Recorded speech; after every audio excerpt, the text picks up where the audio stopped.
Hello and welcome to the Holding It Together podcast. I'm your host, Michael Macniak. Here we will get real in our conversations about mental illness and caregiving and the messy reality of keeping it all balanced.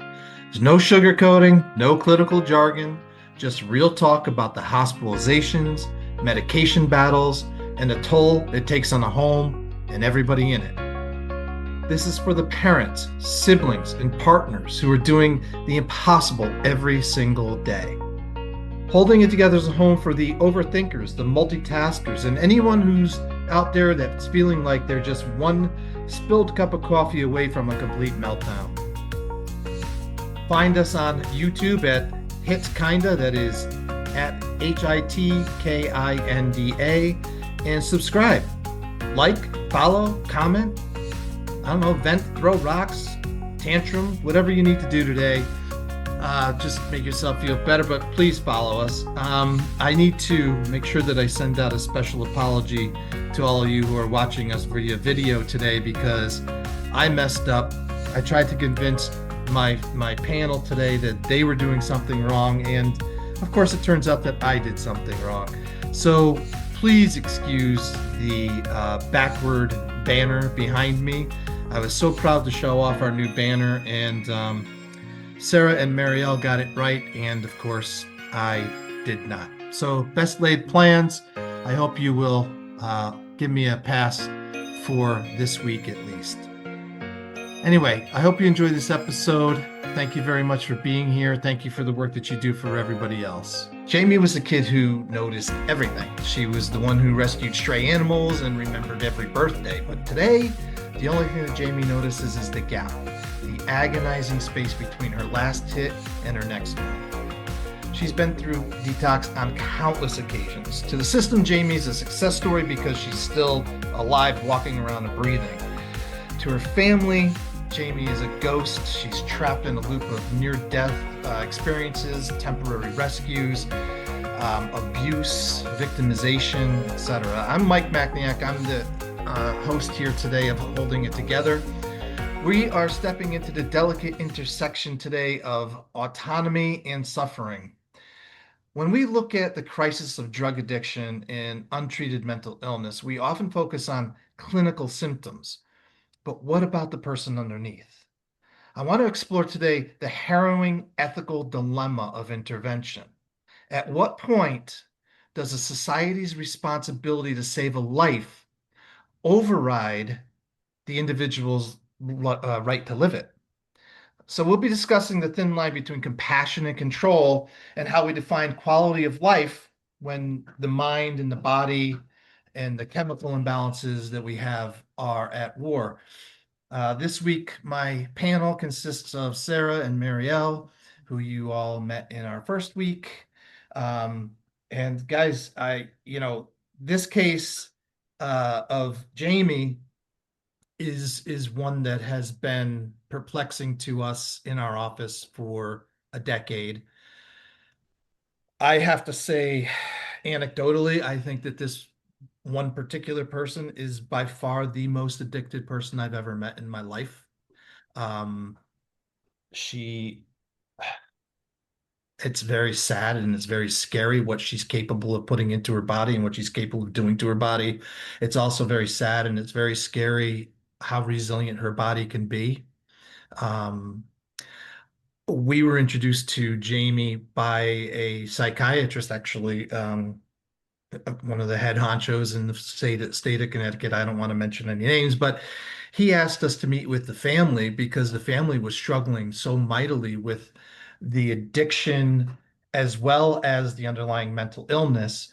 And what he really wanted us to do was to work with the family to find some level of acceptance of where they were, where she was in this big maze. Now, I should say that Jamie also represents a lot of other people. And I want to touch on that a little bit today because I think about one case where we had a veteran social worker talking about a gentleman who had an alcohol addiction to the point where he was such a lovable guy. That's why I just can't, I chuckle when I think of him. He's no longer with us, but she was just breaking down, sobbing because she loved this guy so much, and she was just so frustrated with her inability to reach him and do for him everything that she wanted for him. So, this is heart-wrenching stuff. And of course, we're talking about addiction. We're talking about the impact on an individual, but we also have to recognize the individual's family and the hurt and the loss that they feel. So I don't want to make much more of it. Sarah, you have been working on this case from the get-go with me and continue to do so. What are some of the key factors of Jamie, and perhaps maybe on a global, universal level, that we can discuss about this ethical dilemma of addiction and what we do and what we call quality of life? Yeah. So I think what is important to highlight for the Jamies and the other folks that we work with that have significant addiction is that it's a co-occurring phenomenon. It's not just the addiction. And so a lot of the folks that we work with that have the more significant addiction issues have significant depression. And so I think one of the things that sits with me on the handful of cases that we do work with where the addiction is just so Profound. profound and uncontrollable is this in it almost comes at this ambivalence to live. And so it almost feels like on a daily basis that there's kind of like, okay, well, if today is the day, then that's that. So I think that's what hits me the most is that I kind of focus more on the mental illness, right? Because of the nature of kind of the work that we do, and how that impacts the addiction. And that's kind of where I get stuck a lot, in terms of like really wanting to help people because I I want to help treat the mental health issue in hopes that the addiction will relent a little bit. And that's not always the case. No, it's not always the case, and I definitely want to jump back into that in a second. But you brought up something important, Marielle. Comorbid, dual diagnosis, co-occurring, all used interchangeably from my layperson's perspective. What do they mean, just to give everybody sort of a background? Means you got more than one thing going on here. Got Right, more than one diagnosis that you're looking at. right. And typically in these cases, we're talking about an addiction along with a mental health issue. Correct. Typically, Yeah, any level of mental health issue. But as Sarah indicated, very often depression is one of them.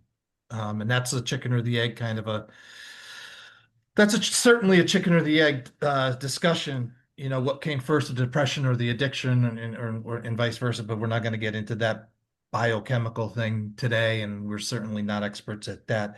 But Sarah brings up a really two interesting points. Number one, is the family, the phone call dread of the family that's sitting there, and what they want for their loved one, what they see for their loved one, or what they don't see for their loved one, versus the reality of what their loved one is capable of. And that goes back to that ambivalence. All right. Well, this seems like a good place as any to step out to the front line.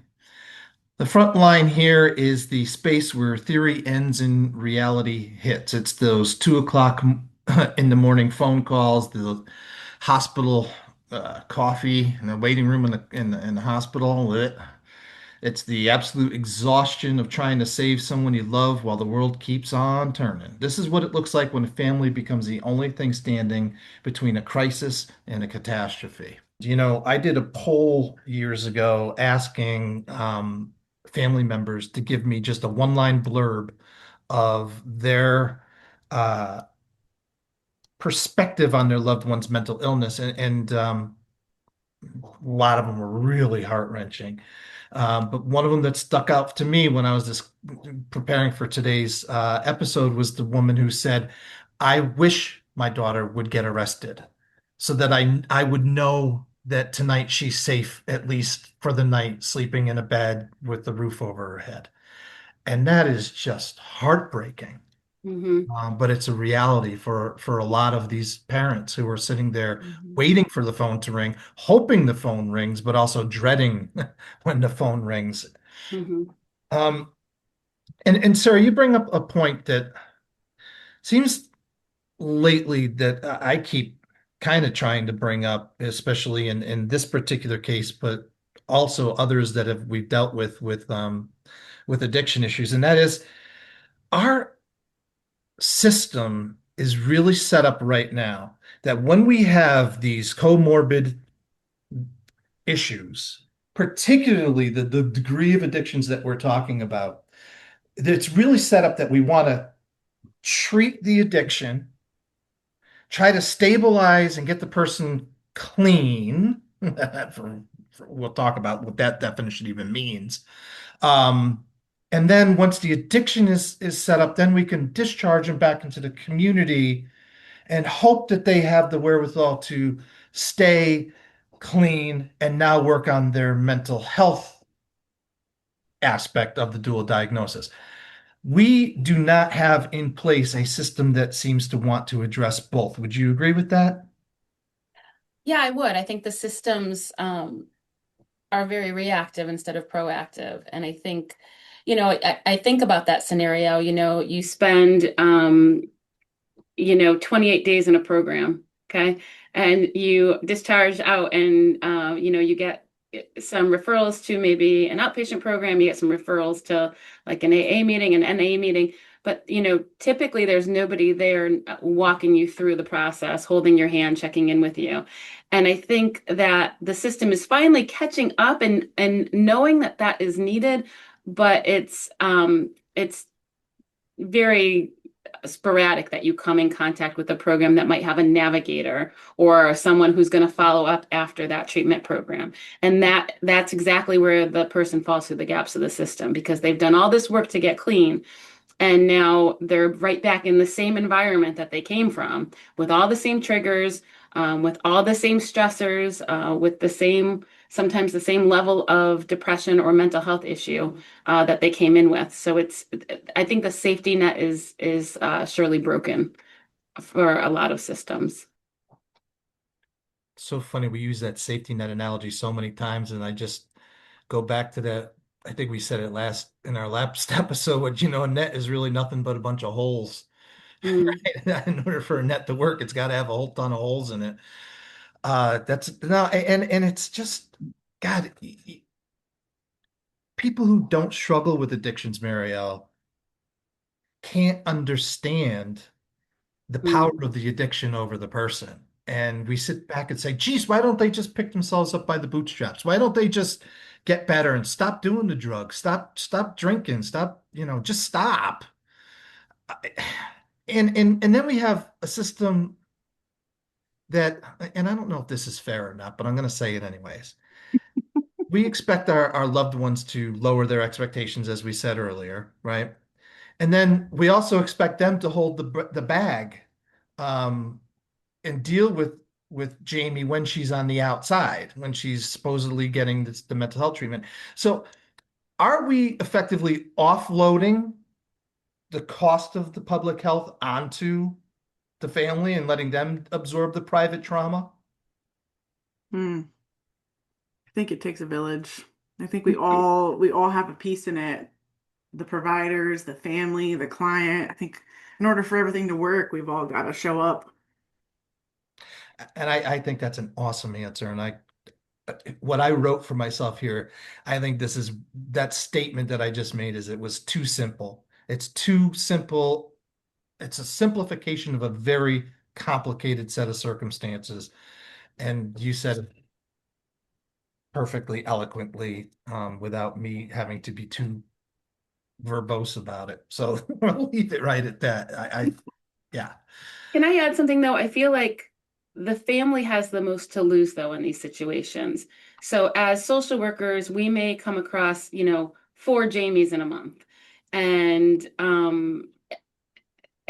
you're trying to help everybody, but the family to these families, this is life or death, for some of these families. And this is the difference between hope and hopeless. So I feel like the trauma that the families experience in these, in these situations is significant. And sometimes that makes the family members look a little unhinged, right? But I think when you think about it, these families are dealing with despair and they're desperate.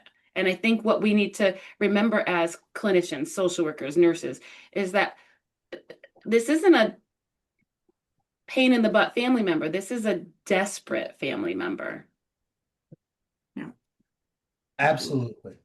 Absolutely. And that pain, that sense of loss, that sense of grieving is like Groundhog Day. They go through it. I mean, this isn't like a death in that it repeats itself. It's on a never-ending loop. Mhm. Um, and we have to appreciate that the trauma that experience brings. Um, and as we say here in this frontline segment that we are in of our podcast, it's this is what it looks like when the family becomes the only thing standing between crisis and catastrophe, and very often that is true. Yeah, and it's not completely on the system. We cannot say that. And Marielle, it takes a village. Yes, perfect. It takes a little bit of the onus on the person to get over that ambivalence and want to live and want to do better. It takes a system to look at all of the circumstances that surround it, as opposed to a very narrow focus of, holy cow, let's get them what's the word that they go into they're in withdrawal. Let's get them stabilized, get them out of withdrawal. Let's get them over to a detox program and work with them in groups and then get them back into the community. And it's a tough one. It's a tough place to be. It's a tough place to be for the individual. It's a tough place to be for the family. And as I indicated, it's a very tough place very often for providers. Mariel, have you experienced that kind of frustration, deep, deep sadness over a client's inability to just pick themselves up and overcome this? Oh, absolutely. And I think everyone's reaction to it is differently too. I have my own personal family history of addiction too. So I do feel like that helps me remain empathetic to these families and these clients and to keep showing up for them over and over again. And, people say self-care and yada yada, but yeah, we got to be checking ourselves. It is exhausting, but we still have to show up for them. We have to show up for our client and our families. Well, and Sarah, if mental illness is supposedly something that impacts 1 in 4 of us now, which is basically, I mean, every family's 4 people, right? That's been our national standard for decades. So if mental illness impacts 1 in 4 of us, it basically impacts every single one of us. Don't know off the top of my head, statistically speaking, what the impact of what the numbers look like for those who are addicted. But I venture to say that on some level, that trickle down, trickle up, trickle sideways impact of a mental illness is affecting every single one of us, whether we are addicted to something or not. I mean, we have an uncle who's an addict who impacted the mother who's now impacting the son, right? And I'm pointing right at myself. I lost an uncle who was highly addicted to lots of things, and it really impacted his relationship with my mom. And my mom, you know, teaches me through osmosis or whatever it is. Um, and we have to recognize that. Okay, welcome to our system overload segment where we talk about the clinical need exceeding the infrastructure's capacity. We're looking at the blown fuses, the revolving door discharges, the 400-mile record gaps, and data blackouts. This is where we stop asking how the patient is doing and ask more about why the big machine is glitching, why the machine is breaking down for that particular patient. All right, I want to talk about the survival. Uh, how do I say this? what I want to talk about now is the survival metric, right? Where our systems and us, frankly, we want to keep people alive. We don't want people dying on our watch. We don't want people dying, period. But at what point in time is this idea that keeping somebody alive is our best metric? Sarah, do you have any thoughts?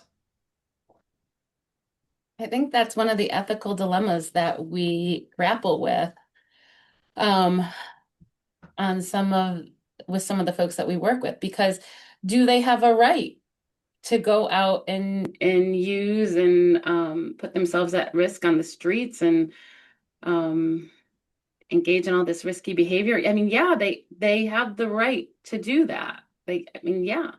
But as providers, do we have an obligation to try to um, help them through the stages of change? Yeah, we have an obligation to do that too. So I think what Marielle said is very important. And I think this applies to the families and to the workers. Um, you can't give up because you never know which time is going to work, Michael. And I think back to that case that you said where the social worker was crying and that she loved the client. I don't know that those tears were of that she loved the client so much. I think that those were tears of frustration that she was giving up. And I think that's one of the things that families and frontline staff have to remember is it's really hard, but the client does have the ability and the right to make their own choices.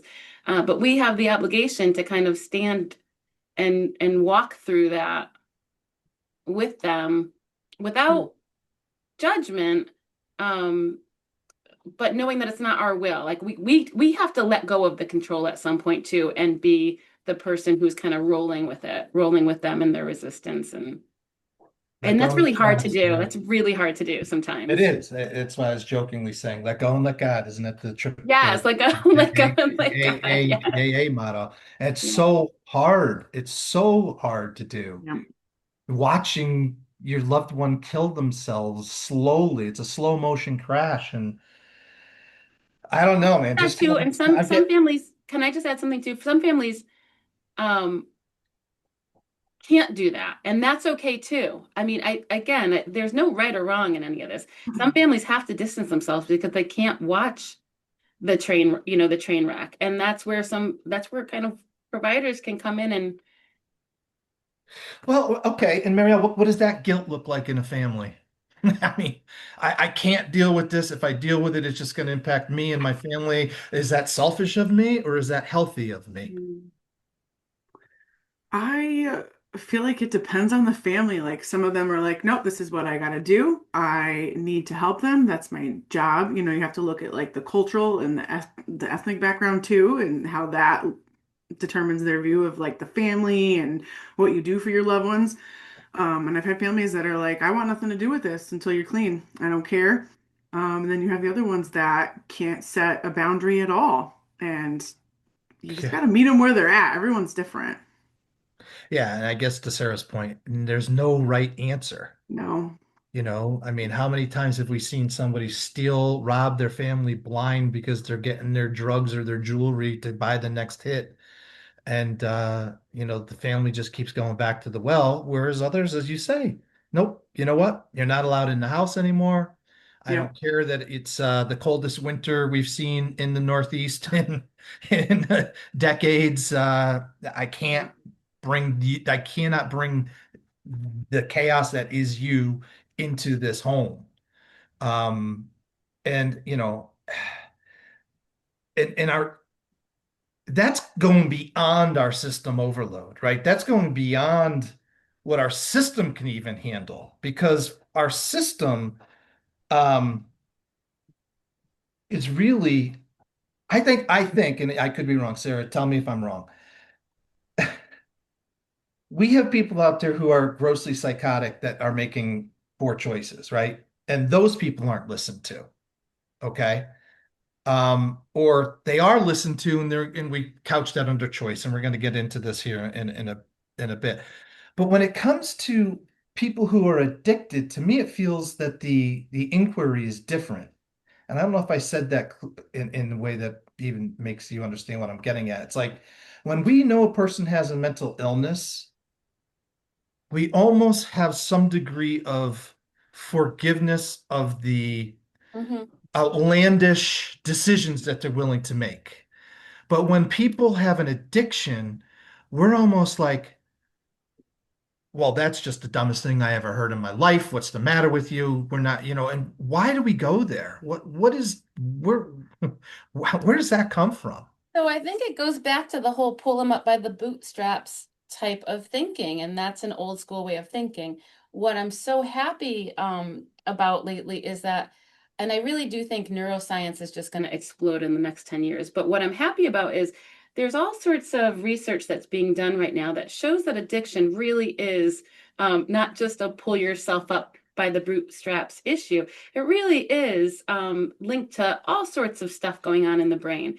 And so, like some of the things that I'm hopeful about, they're actually doing research on ultrasound techniques to help addiction. They're doing things like the new Ozempic that could help with cravings with addiction. So there's a ton of research being done in this area, and I'm hoping with more research comes more education so that we all can be on the same page. That addiction is very much, in my opinion, a mental illness. I think that if people could stop, they would. It's not, I mean, the Yeah, and if tragedies that people are, could stop hearing voices and responding to internal stimuli, they would. If they could stop being depressed and manic, they would. and if I they agree could with you. stop their addiction, I think if they felt like they could stop it, I mean, some of the folks that we work with really have tragic stories in terms of the levels that they will go to with their addiction. And I think I think when you get to that level, I don't know that choice is 100%. And that is exactly what I'm asking. Why do we tend to put so much more faith in somebody that has this mental illness of addiction, if you will, versus the straight up schizophrenia, schizoaffective, those types of things? I Or think do we? I don't know. it's like Ariel, what do you think? societal too.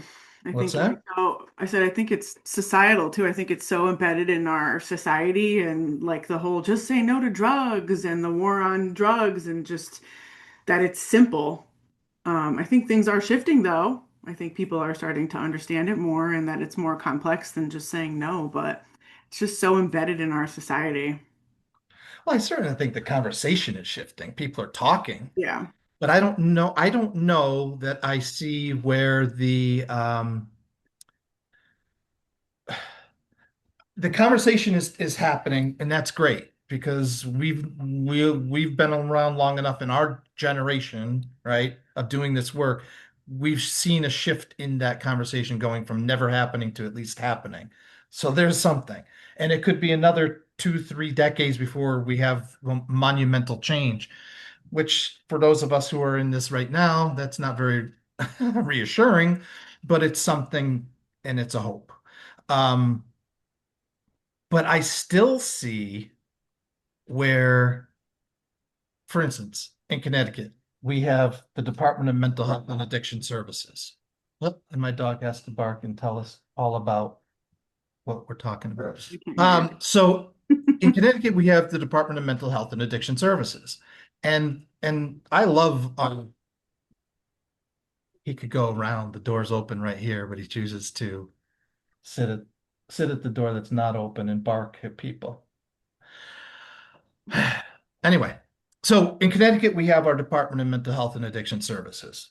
And we've been obviously working with them for over 20, almost 30, going on 30 years now, very closely. And I think that they do really well compared to other places and horror stories that I've heard. But even in a state that is progressive, I think we still really struggle with getting our arms around and tackling head on these substance abuse issues. From what I can see in the hospitals, I mean, if I had to draw a scale, I would say that, believe it or not, folks, the money for a mental health treatment is way up here. The money for addiction treatment is way down here. That's my anecdotal analysis of the situation. Sarah, would you agree with that? I'm not sure because I think the opioid epidemic has really opened up some pockets. I think, That's fair. That's a good point. but and again, going back to the societal stuff that Marielle was talking about, I think it's easy to blame the folks who are addicted because I think, and everybody has their own opinions, but there is treatment out there, right? And so the thought is, okay, well, like if you had cancer and there's treatment, why wouldn't you go for it? If you had diabetes, why would you keep eating sugar? So I think that's part of the cycle that we get into as a society that, okay, well, you're doing this to yourself. It's self-inflicted. There's treatment out there. Why aren't you doing it? Why aren't you getting involved? And when I'm talking about addiction, I'm talking about those folks that are not just functioning in society. I think what we're talking about today is those folks that are really on the fringe, who are homeless at times, who are, really in the throes of, Prostitution is right. We're prevalent. not talking about, someone who is able to hold down a job or something like that. These are folks that really it's life or death. Yeah. Yeah. And I guess what I'm getting at, I think what I'm getting at is that when you have these co-occurring disorders, we have to focus on one or the other. It doesn't seem like we are very strong at focusing on both at the same time. Would you agree with that, Marielle? Yeah, I think it's hard to focus on both at the same time because how do you work on someone's mental health and their coping if they're in active addiction? Not that we shouldn't try, but it's a dance. Yeah, it is a It's an dance. ongoing dance that changes every day, every time they come in. Where are we at today? Like what's Yeah. The music changes every the time. music changes every time and you think you're, oh, I got it down this time. Then they come in and we're a Right, whole right. different dance now. Yeah, the line dance changes every song. Yeah, Yeah. and I can barely dance. So Right, right. No, and it's so true. And obviously, folks, I hope you understand that we're not making light of this. We're our chuckles are just the frustrated chuckles of people who are living it right along with all of you providers and families who are going through it. Sometimes all you could do is just say it's just so overwhelmingly complicated that it's frustrating. But we have the obligation on some level to pull ourselves up by the bootstraps as a society.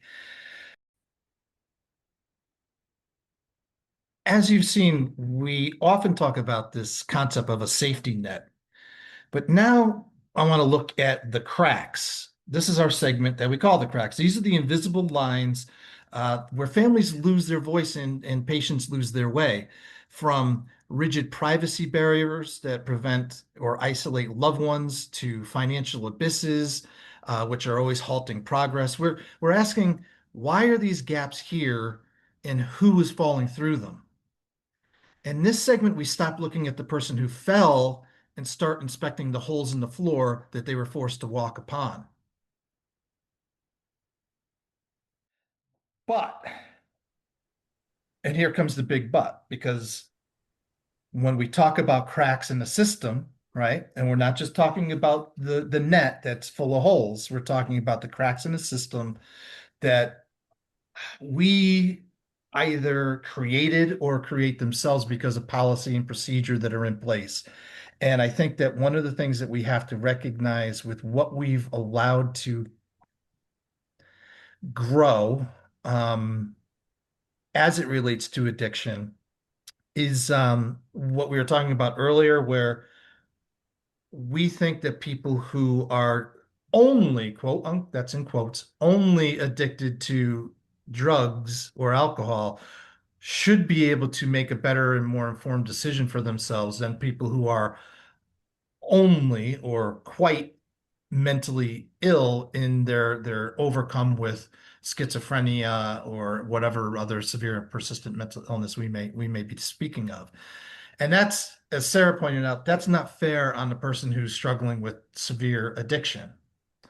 So when it comes down to it, as I said earlier, sometimes we're more inclined to listen to the person who is struggling with severe addiction and what their choice may be, whereas very often we don't pay as much attention to the person who has the mental illness and what would be their clear choice and what it is that they want to do. But we also fall into some traps that are really touchy, and we're going to get more into this in our next episode, but we have to. We would be completely remiss if we did not talk, as Sarah tried to bring up earlier, the idea that people do have the option. They do have the right until they don't. They do have the right to be grossly psychotic or to be quietly psychotic over in the corner. They do have the right to spend all their money on their crack pipe. And I'm probably dating myself going back to the crack, but they do have the right to go to heroin and to go to the opioids and whatnot. Um,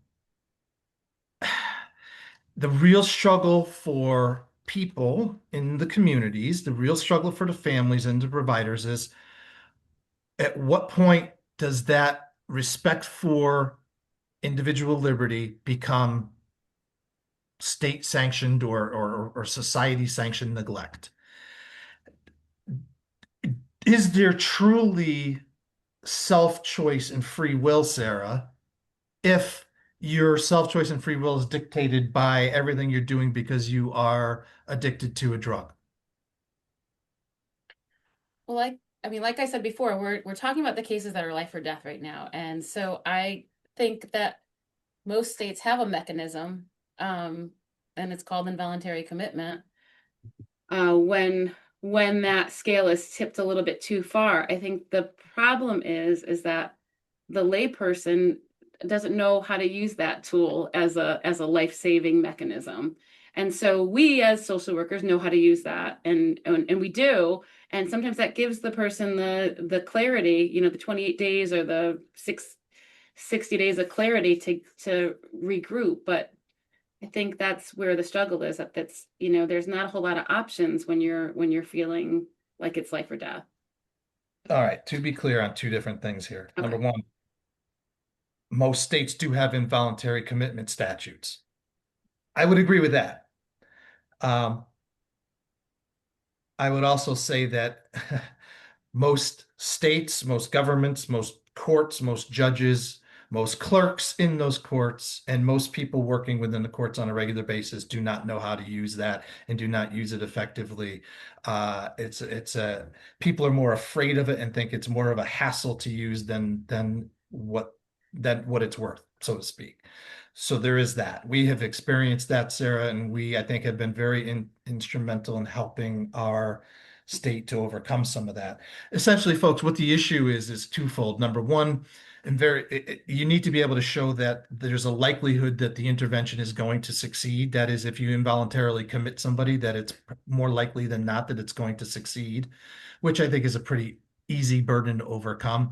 The harder burden, folks, is that the statutes basically say there has to be a bed ready to receive the person as soon as the judge makes that order. That's the tough one. And that's why a lot of it gets passed over and that doesn't happen. Those statutes are not enacted. The other side of the coin, that's a much bigger global issue, is this concept of outpatient commitment that we do not have in the state of Connecticut. I think we're one of only like five states in the country that don't have outpatient commitment. And that basically is where a judge can keep jurisdiction over an individual who is put out into the community. And if they are not following certain treatment protocols, they can be brought back in and in front of the judge to answer as to why they're not doing what they're quote unquote supposed to. The states that do have those laws, those outpatient treatment laws, find them to be very cumbersome, very expensive, and very difficult to enforce.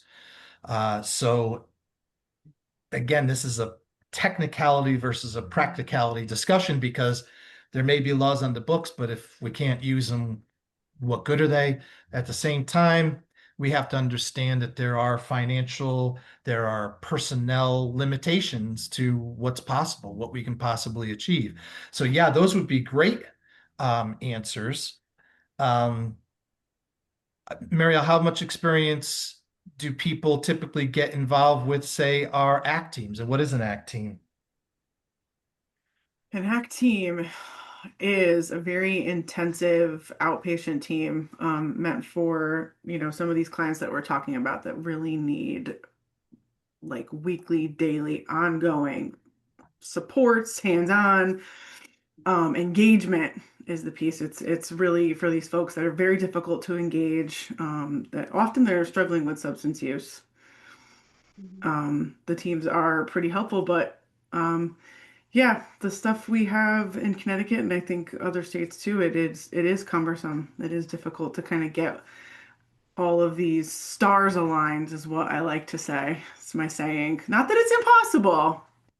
No, Difficult. no, and that's one of the things that we talked about in our last episode was trying to get your history lined up. You're keep in mind the people who are working on your team. Keep that organizational chart handy so that you do have an idea of getting those stars aligned. But an ACT team stands for Assertive Community Treatment. As Muriel said, it's a highly intensive outpatient treatment for people who are struggling to maintain existence in the communities.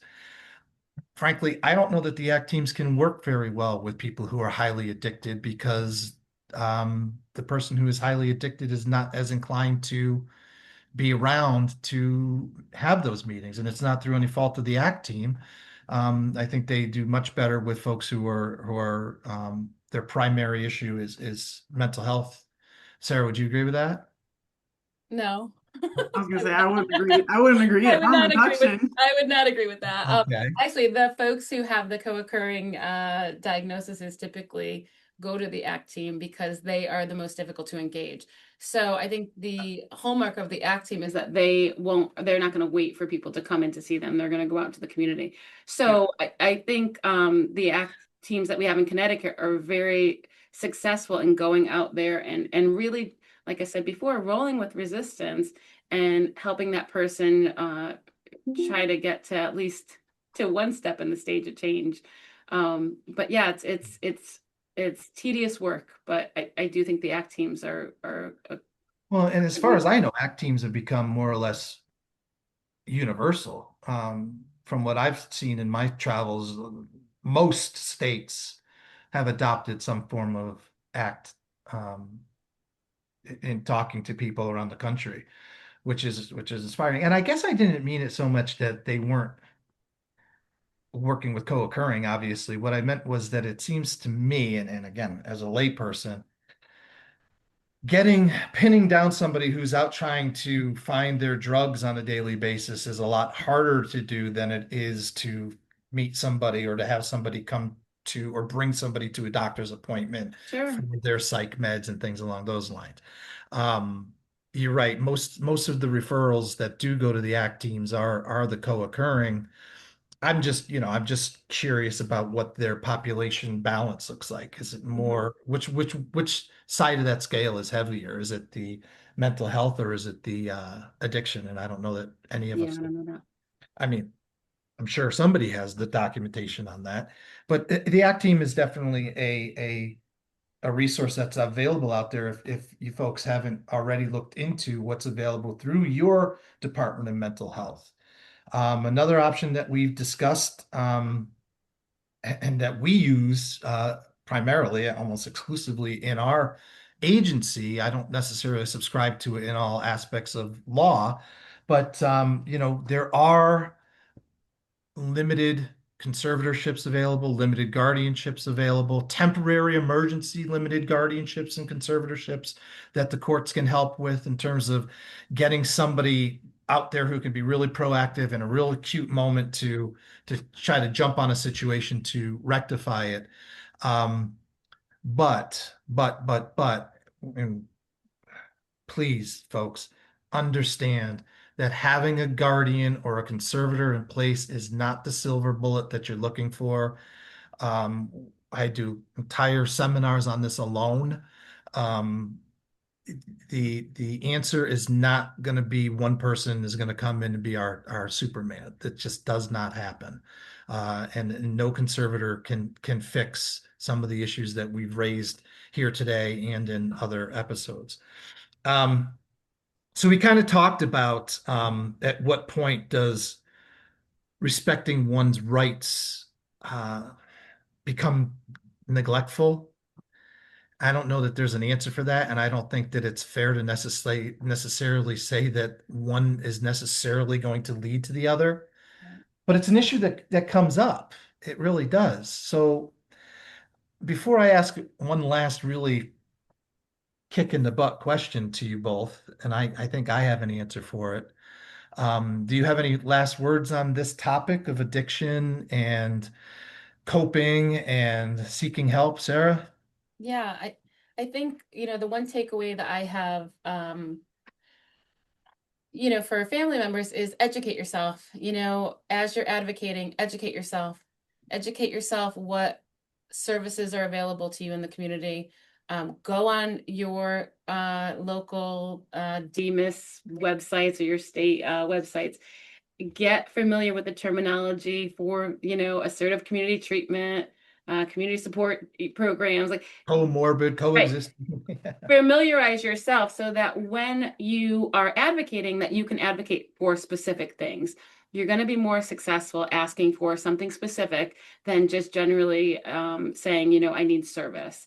So that's my one takeaway is educate yourself so that you can advocate effectively.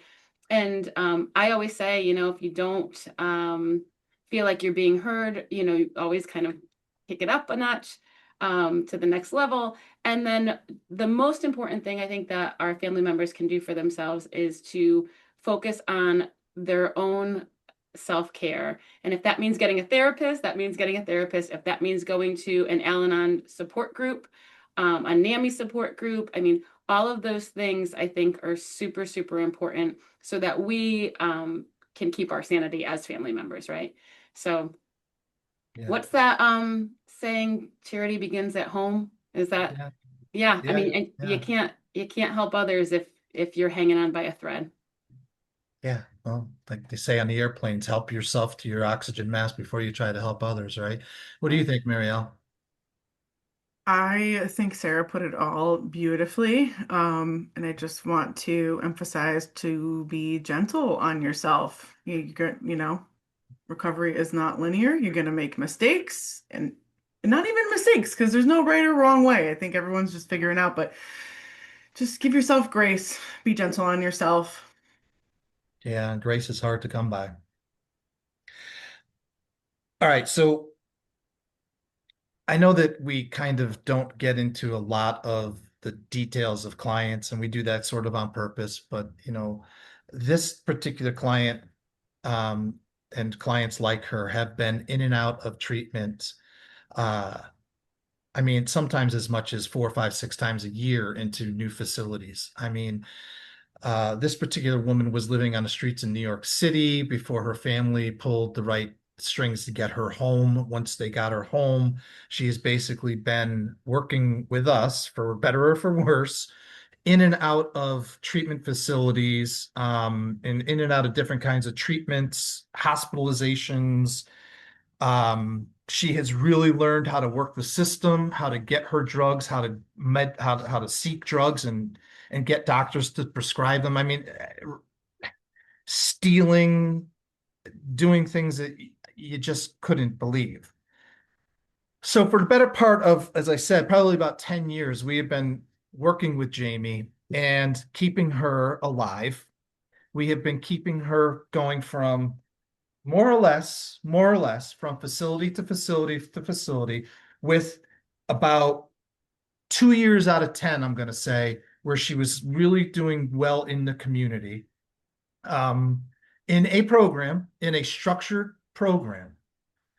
And unfortunately, invariably, she winds up going right back on, for some reason, to a, a massive spiral of decompensation, drug use, drug overuse, hospitalization, drug seeking. She's very good at prescribing for herself what she wants to take or what she will take. I'm I'm I'm just reiterating all this so that you people that are listening and that anybody who's a provider listening can also say, yeah, I know that person. I can relate to that case scenario. So, and this is the hard question. Um, and I'm going to put it to you guys individually. Marielle, if this was your daughter, would you consider her saved today?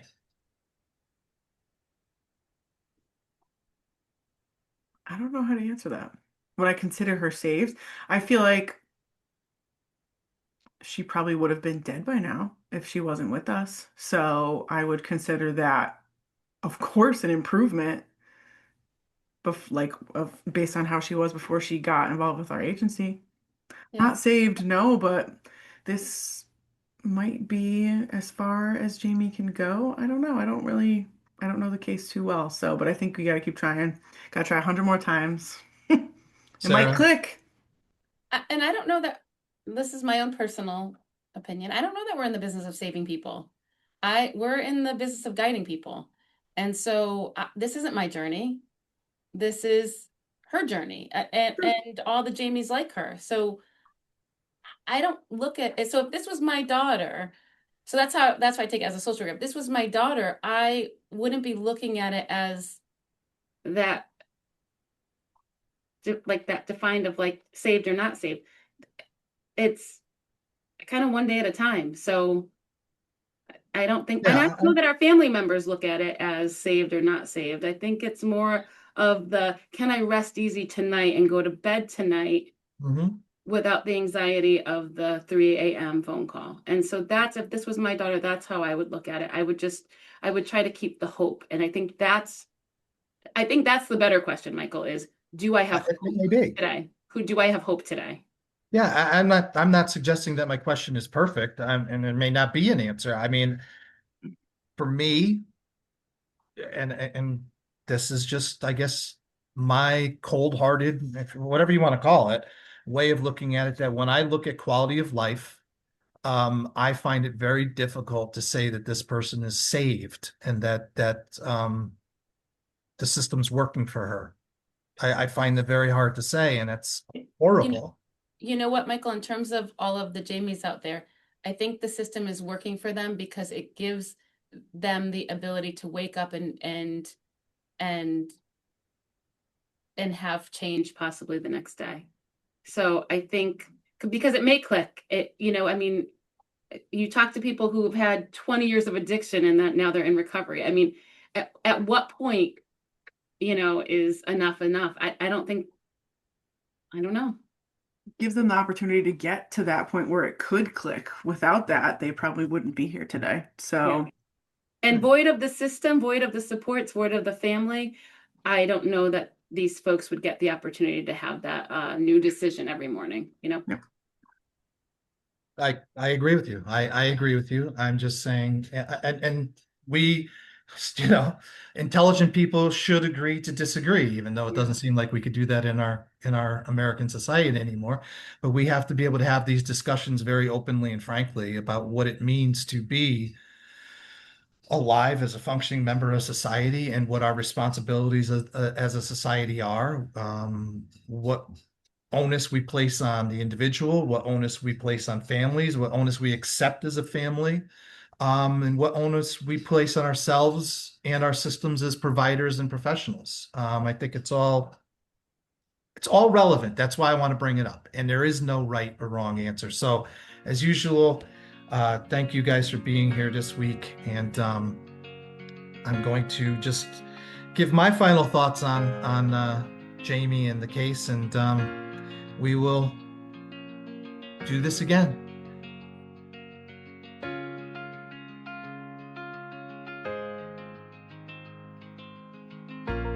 All right, guys. So there you have it. My final word. Jamie's story isn't just a tragedy of individual choices. It's a clinical audit of a system that has mistaken, on some level, stabilization for success. We need to ask ourselves if we are particular about saving a life in the moment of an overdose, but careless about the quality of that life in the moment that they walk out of our hospital or our emergency room or whatever, who are we actually saving? They're not mutually exclusive, but they're also not the same thing. To the families who are currently sitting in the dark kitchens with their 3-ring binders and waiting for a phone call that may or may not come, you're not the only reason the cracks haven't swallowed up everything. Or, I mean, you are the only reason that the cracks haven't swallowed up everything. We see you. We know that you're doing the heavy lifting, and sometimes you got to help the machine to help you. Jamie's alive today because the system is very good at the save, but in my mind, she continues to suffer because the system isn't as good as the stay component, right? We've created a cycle where we prop people up just high enough to see what they're missing, and then we let them crash again. When we talk about quality of life, we have to ask, is breath alone living? Or do we owe it to the Jamies of the world as a system and as a society that we value their potential, and we value that as much as we value just having them alive. We want to see them thrive. Next week, we're going to tackle another uncomfortable situation, which is, the client autonomy issue. We're going to dive more into the right to choose, which is sometimes masking illness, or in this case, addiction as well. So until then, I'm Michael Macniak. Thank you for listening to Hold It Together. Mind the gaps and try not to fall through the holes in the floor.